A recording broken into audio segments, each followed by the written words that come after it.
Depression में जा चुके फिल नाइट ने $50 की इन्वेस्टमेंट से जो कंपनी शुरू की थी वो आज $33 बिलियन की वैल्यू रखती है। 1991 में अमेरिका के लेबर एक्टिविस्ट जेफरी बेलिंगर ने एक रिपोर्ट पब्लिश की जिसमें बताया कि नाइक गरीब देशों जैसे कि कंबोडिया, वियतनाम और युगांडा में फोर्स्ड लेबर करा रहा है। इनकी फैक्ट्रीज में काम करने वाले लेबर्स को थोड़े पैसे देकर जबरदस्त काम कराया जाता है और वर्किंग आवर्स में उन्हें टॉयलेट जाने और पानी पीने तक की इजाजत ही नहीं होती है। कंबोडिया और पाकिस्तान जैसे देशों में उन पर चाइल्ड लेबर तक के गंभीर आरोप लगे। नाइक की सेल्स पर इसका सीधा असर पड़ा, लेकिन उन्होंने इमीडिएट एक्शन के साथ अपनी फैक्ट्रीज को बेटर बनाया। 2018 में नाइक ने फॉर्मर NFL प्लेयर कॉलिन कैपर्निक के साथ कॉन्ट्रैक्ट साइन किया और एक एडवर्टाइजमेंट कैंपेन शुरू किया जिसका टाइटल था ड्रीम क्रेजी। कॉलिन कैपर्निक वही प्लेयर हैं जिन्होंने साल 2016 में रेशियल इनइक्वालिटी और पुलिस ब्रुटैलिटी के खिलाफ यूएस नेशनल एंथम के दौरान प्रोटेस्ट किया था। ये कैंपेन और इसकी टैगलाइन कैपर्निक को सेंटर में रखकर उसी इंसिडेंट को याद दिला रहा था। रिजल्ट ये हुआ कि नाइक का जबरदस्त विरोध हुआ और उनका शेयर प्राइस 2.5% नीचे गिर गया। पर नाइक ने इस कंट्रोवर्सी से करोड़ों रुपए कमाए। कैपर्निक को सपोर्ट करने वालों ने नाइक के प्रोडक्ट्स तेजी से खरीदे और नाइक की सेल्स में 31% की हाइक देखने को मिली। नाइक ने अपनी हिस्ट्री में कितने ही प्रॉब्लम्स और कंट्रोवर्सीज फेस की, पर हर प्रॉब्लम ने इस कंपनी को और बड़ा बना दिया। पर असली डार्क साइड तो इस कंपनी की शुरुआत है।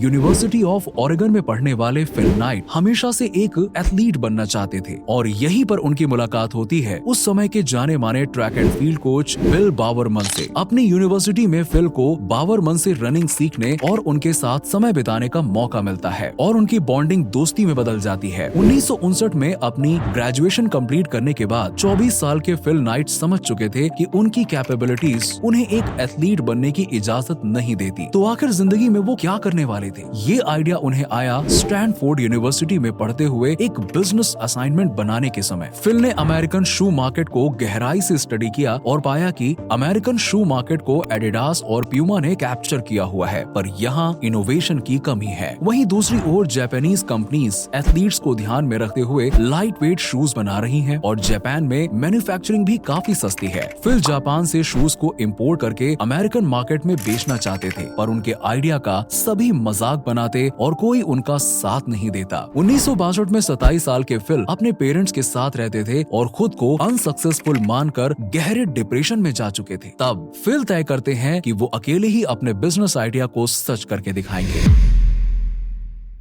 उसी साल फिल जापान के कोबे शहर जाते हैं और वहां उन्हें टाइगर ब्रांड के शूज काफी पसंद आते हैं जिसे ओनिट्स का नाम की कंपनी बनाती थी। अब ये शूज काफी अच्छी क्वालिटी के और सस्ते भी थे। बिना कोई बिजनेस एक्सपीरियंस और एक्सपर्टीज के फिल ओनिट्स्का के ऑफिशियल्स के साथ एक मीटिंग फिक्स कर लेते हैं। वो उनके सामने अमेरिकन मार्केट के कुछ रटे रटाए फैक्ट्स को प्रेजेंट करके खुद को बिजनेस एक्सपर्ट प्रूफ कर देते हैं और ओनिट्स्का से अमेरिका में उनके शूज को डिस्ट्रीब्यूट करने की डील कर लेते हैं। जब उनसे उनकी कंपनी का नाम पूछा जाता है तो वो ब्लू रिबन स्पोर्ट नाम का एक झूठा नाम क्रिएट कर देते हैं। वो ओनिट्स्का को $50 देते हैं और कुछ शूज को अमेरिका में अपने घर पर डिलीवर करने को कहते हैं, पर अगले 4 महीने तक कोई डिलीवरी नहीं पहुंचती। फिल जब ये बात अपने पिता को बताते हैं तो उन्हें हंसते हुए जवाब मिलता है कि उनके साथ स्कैम हो चुका है, पर ऐसा नहीं था। एक सुबह उनके घर पर ओनिट्स्का की ओर से 12 पेयर ऑफ शूज की डिलीवरी होती है। फिल तुरंत उन शूज को बिल बावरमन के पास ले जाते हैं क्योंकि फिल की नजरों में बावरमन शूज के मामले में एक्सपर्ट आदमी थे। बावरमन को शूज इतने पसंद आते हैं कि वो फिल के बिजनेस पार्टनर बनने का ऑफर करते हैं, जिसे फिल ने तुरंत एक्सेप्ट कर लिया। अब दोनों मिलकर $1000 का इन्वेस्टमेंट करके जापान से 300 पेयर ऑफ शूज ऑर्डर करते हैं और ऐसे शुरू होता है ब्लू रिबन स्पोर्ट्स का सफर। लेकिन प्रॉब्लम्स यहाँ पर खत्म नहीं हुई थी। फिल अपने शूज को लेकर स्टोर्स में जाते हैं पर कोई उनके प्रोडक्ट्स में इंटरेस्ट नहीं दिखाता। ऐसे में वो खुद अपने शूज को लेकर ट्रैक फील्ड्स और रनर क्लब्स में जाते हैं। बिल बावरमन ओलंपिक्स में भाग लेने वाले एथलीट्स को ट्रेन किया करते थे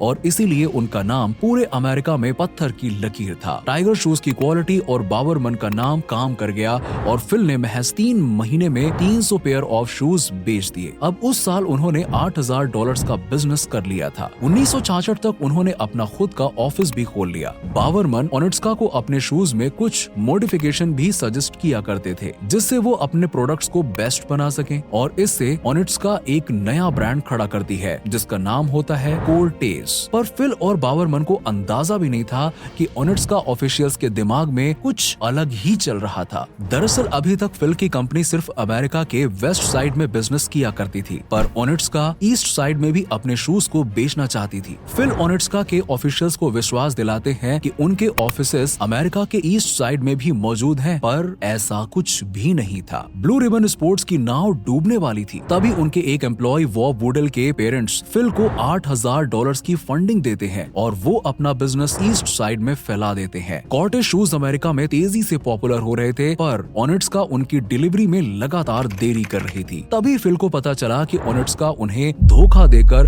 दूसरे डिस्ट्रीब्यूटर्स को खोज रहा था। ब्लू रिबन स्पोर्ट्स की मेहनत और बावरमन के प्राइसलेस सजेशन से अमेरिका में सक्सेस हासिल करने वाली ओनिट्स्का उन्हें धोखा दे रही थी। कोई और होता तो शायद हार मानकर बैठ जाता, पर फिल नाइट ने यहाँ एक नई अपॉर्चुनिटी देखी। उन्होंने ओनिट्स्का को छोड़कर खुद के शूज डेवलप करने की प्लानिंग की, और इस तरह साल 1971 में शुरू हुई नाइक। नाइक ग्रीक माइथोलॉजी में गॉडेस ऑफ विक्ट्री का नाम था, और ये आइडिया ब्लू रिबन स्पोर्ट्स के पहले एम्प्लॉय जेफ जॉनसन के दिमाग से निकल कर आया था। नाइक का फेमस शूज लोगो कैरोलिन डेविडसन नाम की एक ग्राफिक डिजाइनर ने बनाया था, जिसके लिए उसे $35 मिले थे। फिल ने अपनी नई कंपनी के साथ वो गलती नहीं की जो उन्होंने ओनिट्स्का के साथ की थी। इस बार उन्होंने अपनी कंपनी को एक मैन्युफैक्चरर पर डिपेंडेंट रखने की बजाय मैन्युफैक्चरर्स का एक बड़ा नेटवर्क बनाया। 1971 तक ब्लू स्पोर्ट रिबन $1 मिलियन की सेल तक पहुंच चुकी थी, जिसका फायदा नाइक को भी हुआ। 1972 के ओलंपिक्स में नाइक ने बहुत सारे एडवर्टाइजिंग कैंपेन्स रन किए और अपनी रीच अमेरिका से पूरी दुनिया में फैला दी। 1976 तक उनका रेवेन्यू $14 मिलियन को टच कर चुका था, और अगले ही साल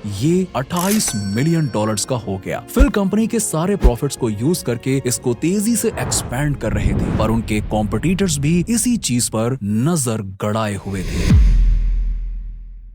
नाइक के कॉम्पिटिटर्स अमेरिकन मिनिस्ट्रीज में अपनी लॉबी के थ्रू एक नियम लाते हैं, जिसके अनुसार अमेरिका के बाहर से शूज इंपोर्ट करने पर 20% का कस्टम टैक्स देना होता था। अब क्योंकि नाइक अभी भी जापान और दूसरे एशियन मैन्युफैक्चरर्स पर डिपेंडेंट था, तो 20% टैक्स लगने के बाद उनके प्रोडक्ट्स अपने कॉम्पिटिटर्स के कंपैरिजन में महंगे हो गए थे। साथ ही फिल के घर कस्टम डिपार्टमेंट ने $25 मिलियन के टैक्स भरने का बिल लगा दिया, जो नाइक को बैंकरप्ट करने के लिए काफी ज्यादा था। एक लंबी लीगल बैटल के बाद फाइनली ये पेनल्टी $9 मिलियन की कर दी गई और नाइक बर्बाद होने से बच गया। 1980 में इसे एक पब्लिक कंपनी बना दिया गया, और इसके बाद नाइक ने कभी पीछे मुड़कर नहीं देखा। नाइक की कामयाबी का सबसे बड़ा श्रेय उनकी ब्रांड डील्स को भी जाता है। लेब्रॉन जेम्स, माइकल जॉर्डन और टाइगर वुड्स जैसे वर्ल्ड फेमस एथलीट्स के साथ उन्होंने करियर के अर्ली स्टेजेस में ही डील कर ली थी। जब ये एथलीट सुपरस्टार बने तो इनके साथ नाइक भी दुनिया का सबसे बड़ा स्पोर्ट्स ब्रांड बना। नाइक के क्रेज का अंदाजा आप इसी बात से लगा सकते हैं कि जो स्नीकर्स नाइक 15,000 में बेचता है, वो रीसेल मार्केट में लोग उसे 1 से 2 लाख रुपए तक में खरीदने के लिए तैयार रहते हैं।